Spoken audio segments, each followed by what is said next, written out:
بسم اللہ الرحمن الرحیم۔ ایک مسئلہ یہ پوچھا جاتا ہے کہ جو سامان سیلاب کے اندر بہہ کر آتا ہے اس کا کیا حکم ہے؟ کیا اس کو ہم استعمال کر سکتے ہیں؟ اس کا جواب حاضر خدمت ہے۔ بزرگان محترم، جو سامان بہہ کر آتا ہے اس کی دو صورتیں ہوتی ہیں۔ ایک سامان تو وہ ہوتا ہے جو بہت معمولی قسم کا ہو، جس کے بارے میں یقین ہو کہ اس کا مالک اسے تلاش نہیں کرے گا، جیسے مثال کے طور پہ کوئی لکڑی کا چھوٹا سا ٹکڑا بہہ کر آ گیا، کوئی چھوٹی سی رسی بہہ کر آ گئی، بہت معمولی قسم کی چیز،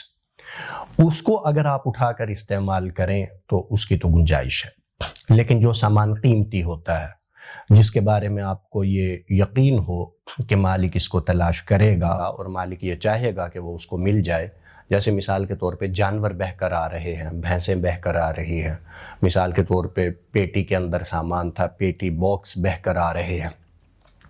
تو اب ظاہر ہے مالک تلاش بھی کرے گا اور اس کی خواہش اور چاہت بھی ہوگی کہ اللہ کرے کسی نہ کسی طرح مل جائے۔ تو ایسے سامان کا حکم جو ہے وہ لقطے والا ہوتا ہے۔ شریعت میں کی ٹرم میں اس کو لقطہ کہا جاتا ہے۔ لقطے کا حکم یہ ہے کہ آپ وہ سامان اٹھا لیں اور سامان کی تشہیر کریں۔ آپ الیکٹرانک میڈیا استعمال کریں، پرنٹ میڈیا استعمال کریں، سوشل میڈیا، جو بھی آپ کے اختیار میں ہے۔ ظاہر ہے اس کا بہترین اور سب سے مؤثر ذریعہ آج کل کے دور میں سوشل میڈیا ہے۔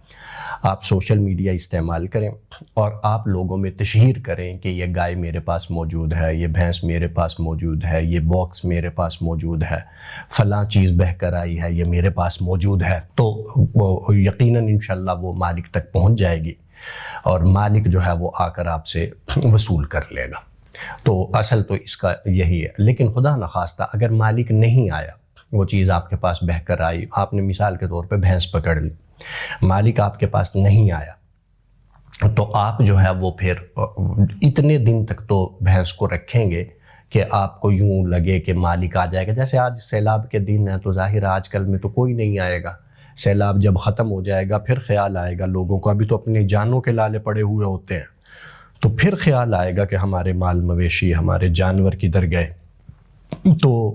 اس لیے جب یہ ظن غالب ہو جائے اور یقین ہو جائے کہ ڈھونڈنے والا مالک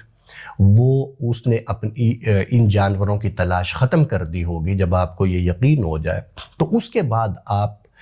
اس جانور کو، اس چیز کو صدقہ کر سکتے ہیں۔ آپ کسی اچھی جگہ، خیر کی جگہ اس کو صدقہ کر دیں، اور جانور ہے تو جانور کو بیچ کے پیسے صدقے کیے جا سکتے ہیں، جانور کو بذات خود صدقہ کیا جا سکتا ہے، آپ صدقہ کر دیں۔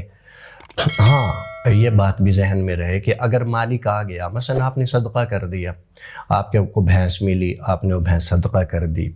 6 مہینے کے بعد مالک آ گیا اور مالک نے آ کے بتایا کہ یہ چیز میری ہے اور وہ سب کچھ ثابت بھی ہو گیا کہ یہ چیز اسی کی ہے، تو اب مالک کو آپ بتا دیں کہ بھئی میں نے آپ کی طرف سے صدقہ کیا ہے۔